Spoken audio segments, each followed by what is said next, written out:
আজকে একবার চিন্তা করেন তো, এখন যে ইরান এবং ইউএসের মধ্যে যুদ্ধ, যেখানে যেখানে ইউএসের ঘাঁটি, ইরান সেখানে হামলা করছে।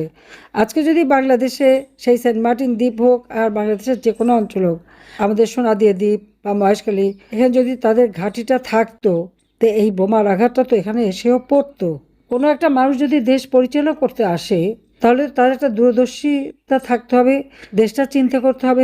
শুধু দেশ নিয়ে না, আমি যে অঞ্চলে থাকি, যেমন আমরা দক্ষিণ অঞ্চলের অর্থাৎ সাউথ এশিয়া, সেই অঞ্চলের যে এখন তো সব বিক্রি করে দিয়ে দেশকে দেউলিয়া করে দিয়ে গেছে। তো এই অবস্থায় একটা দেশ চলতে পারে না।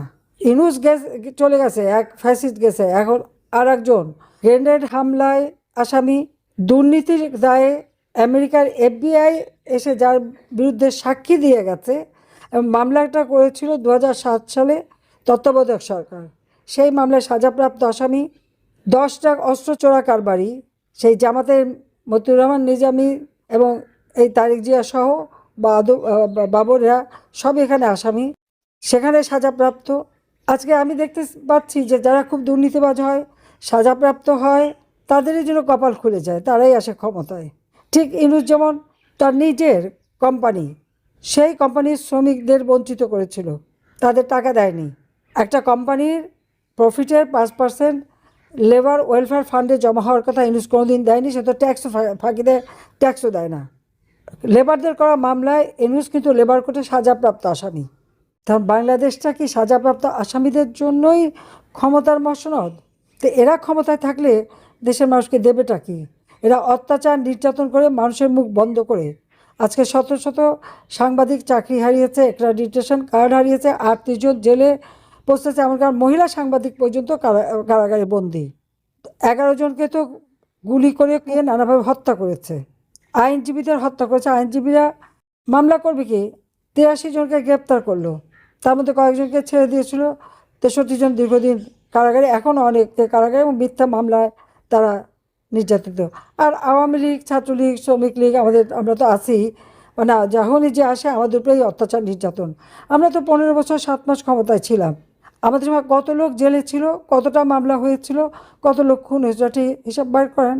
1 বছর 1.5 বছরের মধ্যে এই ইউনূস যেটা করে গেছে, এবং তার মানে সঙ্গী সাথী তো এই জামাত বিএনপিরাই ছিল, হিজবুত তাহরির এবং যত জঙ্গি সংগঠন, যত সন্ত্রাসী খুনি, তাই তো তাদেরকে কারাগার থেকে মুক্তি দিয়েছে। এই যে রোজার সময় মানুষ যে একটু ভালোভাবে ইফতারি খাবে বা সেহরি খাবে, সেই সুযোগটা তাদের নাই, কারণ তাদের আয় রোজগার নাই। একজন কৃষি শ্রমিক যা কামাই করতো আওয়ামী লীগ আমলে, তার 3 বেলা খাবার খেয়েও হাতে টাকা থাকতো, এখন আর তা নাই। তো এই অবস্থা থেকে আমাদের দেশকে মুক্ত করতে হলে সবাইকে ঐক্যবদ্ধ হতে হবে। এখন কে কী করছে না করে এটা বাদ দিয়ে সবাই মিলে কীভাবে এক হয়ে কাজ করা যায় এবং দেশে আবার গণতন্ত্র ফিরিয়ে আনা, আমাদের যারা বন্দী তাদের সবাইকে মুক্ত করা, এটাই আমাদের দাবি থাকবে। সমস্ত বন্দীদের মুক্তি দিতে হবে। আর ওই মিথ্যা মামলা দিয়ে হয়রানি করে মিথ্যা মিথ্যা সাজা দিলে সেটা সাজা না। দরকার এই মামলা আন্তর্জাতিক আদালতে নিয়ে যাচাই করে দেখব যে কীভাবে তারা সাক্ষী নিল, কীভাবে তারা মামলা করলো, কতটুকু এর মধ্যে যৌক্তিকতা আছে। তারা কিছু দেখাতে পারবে না, খুব লম্বা লম্বা কথা বলছিল, আমার মামলা আন্তর্জাতিক আদালতে নেবে। যেখানে যত আদালতে নিয়েছে সেগুলি খারিজ হয়ে গেছে। এটা শুধু মানে হেয় প্রতিপন্ন করা, একটা বদনাম করানো, যে 1400 লোক আমি হত্যা করেছি। আজ পর্যন্ত 1400 লোকের কোনো তালিকা দিতে পেরেছে? দেখাতে পেরেছে? দেখাতে পারবে না। যত হত্যাকাণ্ড ওই খুনি ইনুস এবং তার দোসর জামাত বিএনপি এরা মিলেই করেছে, এটা হলো বাস্তবতা। আমরা কোনো হত্যা করিনি। পুলিশ মারবে, পুলিশকে পোড়াবে, আগুন দিয়ে পোড়াবে, পুলিশ অ্যাকশন নেবে, তার সাথীকে বাঁচাতে যাবে, এটা খুব বা নিজে বাঁচতে যাবে। এটা তো এখন এই ইনুস ক্ষমতায় থাকতেও তো পুলিশ কমিশনার নিজেই বলেছে। তাহলে আবার শাস্তি হয় কীভাবে, বিচার হয় কীভাবে? আর আমি ক্ষমতায় থাকতে আন্দোলনকারীদের হত্যা করেছি, এই বিচার যদি হয়, তো এই জিয়াউর রহমানের আমলে যত হত্যাকাণ্ড হয়েছিল, এরশাদের আমলে, খালেদা জিয়ার আমলে, সবারই বিচার করতে হবে, সবার বিচার হবে। আর আমরা 10 কাঠা জমি কিনে মহা ভুল করেছি, ওই 10 কাঠার জন্য সাজা, আমি, আমার 2 ছেলে মেয়ে, রেহানা 3 ছেলে মেয়ে, সবার বিরুদ্ধে শাস্তি।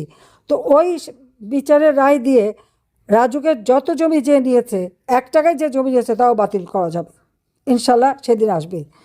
কাজে আজকে আপনারা আছেন, সবাই ভালো থাকেন, সুস্থ থাকেন, দোয়া করি। ইনশাল্লাহ একদিন অন্ধকার কেটে যাবে। জয় বাংলা, জয় বঙ্গবন্ধু, বাংলাদেশ চিরজীবী হোক। খোদা হাফেজ।